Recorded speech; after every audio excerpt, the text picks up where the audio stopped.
Hello and welcome to Quentin's Guide to the Tanaan Legendary Pets. We are looking at Felfly right now. He's actually a fairly decent pet to battle.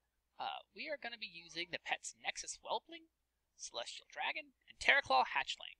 Now I usually use Chi-Chi, but again I want to use the Terraclaw Hatchling just to prove that you don't have to use a Celestial pet to beat these guys. Any pet with similar moves, Alpha Strike, Dodge, and Heal, all in the same slot, works really well to survive the buff that this legendary pet gives to his backline pets. And I'll show you in a second what that means. For the second pet, you don't really need the Celestial Dragon. You can use anything that has a Moonfire, anything that has Ancient Blessing, anything that can increase healing and survive for a long period of time. Let's give it a try. Now, every legendary pet starts off by using Fel Corruption.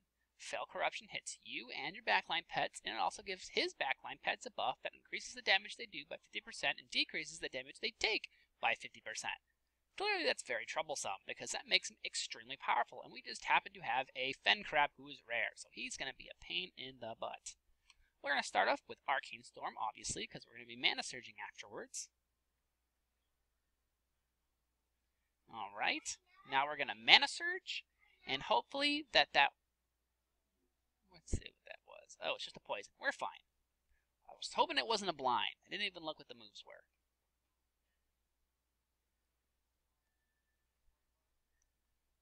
Now, clearly that move just one hit him. You only have to move once, and he's down. We have a choice here. We can Arcane Storm again or Tail Sweep. It doesn't really matter. We got 7 rounds of that buff left. We just need to outlast that buff. Apart from that, nothing matters. We're going to go ahead and Tail Sweep. Why not? No reason not to.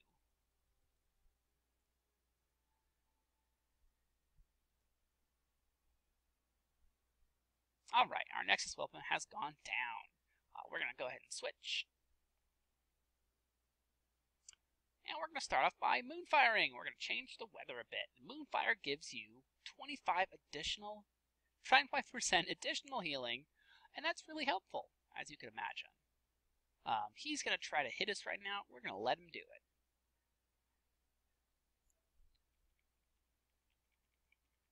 Now we're going to use our Ancient Blessing to increase our life and heal us up.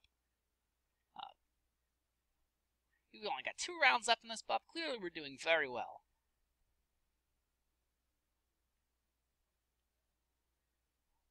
Nuclear launch detected. I have no idea what that means.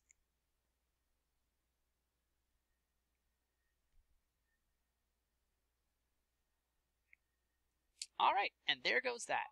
The buff has fallen. This guy is still a rare. He is still going to be challenging. So we'll go ahead and see what happens here. We're going to go ahead and do another Ancient Blessing. Keep it alive as long as possible.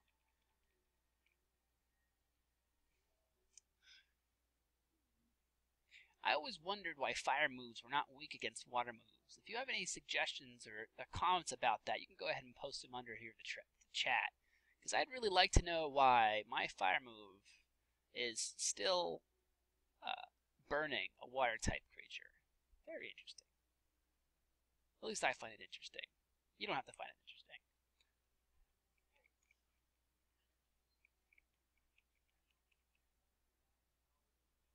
Oh, now he uses shield. Well, hopefully he gives us a chance to use another Ancient Blessing. He misses. Fantastic. And there our life goes way back up, and we're just going to burn him to death. A water type. We never got to switch to Terraclaw, but if we had, we would have first used our Nature's Ward, kept up Dodge and Nature's Ward on cooldown, and used Alpha Strike until the opponent was dead. Thank you for watching. This has been Quentin with your Tanaan Felfly Legendary Pet.